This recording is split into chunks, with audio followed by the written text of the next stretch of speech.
Hello everyone, welcome back to One Twitch Tape. I hope you all are doing great.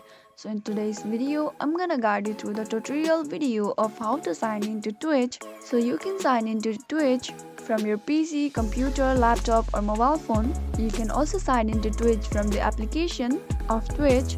But here I'm inside the Twitch from the website. So once you are inside the website or application, you will get the option of sign up or sign in. So in here you can see the login option at the top right corner. There is sign up option too. So in order to sign in, click on the login option and you will be taken to the login form or login site. So in order to log in, click in the username box and type your email or phone number or username, and in the password section add your password and click on the login.